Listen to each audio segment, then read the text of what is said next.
I really appreciate you joining me today, and this story comes from London. It's about a murder that occurred in Elephant and Castle at 7:46 p.m. on Tuesday the 14th of December. Police were called to Hampton Street in South East 1, and officers attended with medics from the London Ambulance Service and also Air Ambulance. Despite the best efforts of emergency services, a 23-year-old male was pronounced dead at the scene, and his next of kin was informed, but a formal identification didn't take place at that time. It was only later on that he was identified by friends as Ian Gualavisi, and he also rapped under the stage name of Migo. He worked at a nearby restaurant, and I believe it was a family restaurant, and he owned it as well. A spokesman for Met Police said detectives are still appealing for witnesses after the fatal stabbing in Southwark. No arrests have been made as of yet, and a picture was finally released today of the 23-year-old, and the restaurant's called Rincon Costeno. Migo was associated to KUKU, which is a South London group that is closely affiliated to Harlem Spartans, and they perform drill rap music. A lot of different members of Harlem Spartans and KUKU have actually paid tribute to him today on social media following the news of his death. The most recent song he released was on GRM Daily, and it was called Loads of Cap, and he'd also done a lot of older collaborations featuring artists like Zems. Another piece of information from My London newspaper revealed that he was also previously attacked at the same restaurant several months earlier. And in later publications it says that he was the boss of the restaurant, and he was stabbed with a machete at the restaurant in an altercation that took place previously. There was also a review of the licensing for the restaurant, with multiple incidents of disturbances. Emergency services told My London newspaper that they were called at 20 to 3 in the morning to find Migo suffering from significant head injuries. He had a machete wound to his back, the ambulance service said, and according to the review, Migo was also very uncooperative with police and apparently could not remember where or how he received the injuries and wanted the matter to be forgotten. The police said there was a lot of blood when they arrived at the restaurant for the original incident, and tables and chairs had been turned over and glass had been smashed on the floor. CCTV also showed there were 6 to 8 people inside the restaurant, sat at a table drinking what appears to be bottles of beer. In one view, the police said, shows the victim bending down inside the bar, and the suspect comes out from behind the victim and hits him over the back with a glass bottle. A fight then starts between 2 males, and 2 other people inside attempt to break it up. No calls have been made to emergency services at that point, and the licensing review was due to the fact that Migo's father was the original license holder. So it seems that there was a series of different altercations leading up to this, and that police were aware of this because there were reports about these altercations. Tributes have been paid to the 23-year-old by his friends and family,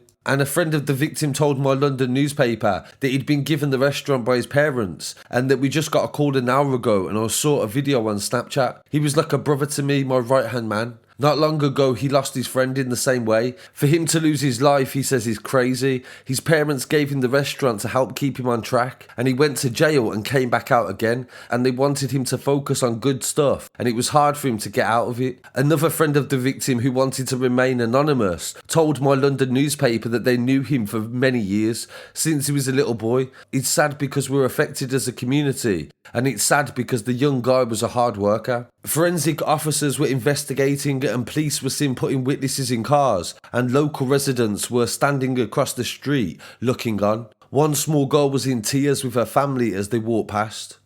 His friend at the scene had told the newspaper about his friend that had died a year before. At the beginning of his music video featured Jeru Shepherd, who I also covered on the channel last year when he was murdered by his brother in the south of London. I didn't know that Migo knew Jeru, but I know that Jay was very supportive of anybody trying to turn their life around and trying to do something constructive, and he was a big inspiration from the success that he'd had in his short career during MMA. And then at the end of the music video featuring Dems called Drilly, he actually pays respects to Jeru as well. So I'm assuming that this video was released after his death, because Jay died earlier in 2020. In the same music video as well, there's t-shirts with a tribute to a boy called Crossland Davis. His name was Biss, and he was associated to Harlem Spartans, and also from the same area. Biss's murderers were jailed for 28 years at least each for stabbing the rapper to death, they said, in the Deptford attack. Crossland Davis, 20 years old, was known as Biss, and he was stabbed 9 times to his head, back and chest when he was set upon by youths on December the 6th, 2019. Mr. Davis was a highly regarded drill rapper, it is reported, at the time in many publications in the media. He was shooting a music video for his latest track the day before he was attacked, and Elijah Morgan and Jediah Parham were found guilty of murder and also carrying a blade. The defendants were unlicensed at the time of the killing, and both were convicted of knife crime related offences. The judge in the case said this was a sustained and vicious attack, and this was a savage murder of a defenceless man as he was hacked to death in the street. So this was two people very close to Migo who were both stabbed to death. And sadly today, Migo has also lost his life to knife crime. So as I'm very careful on, this is a breaking news story, so it's very limited what we can discuss.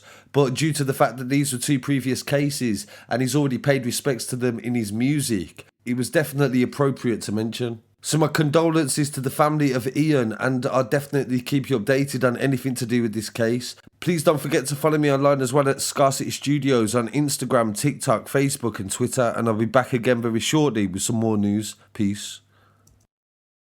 They told him bro can't believe that he's dead. From young being a bandolero, I press both of them triggers, no freno. Mis bolsillos, my niggas están llenos. Coca o mar y todo lo vendemos. Plomo y fierro pa' guerra tenemos. Show him again como me pican los dedos. From young been a drilling nigga. From young I've been pulling triggers. From young I've been pushing that way. Cocaine I had a lot on my plate. From young been a drilling nigga. From young I've been pulling triggers.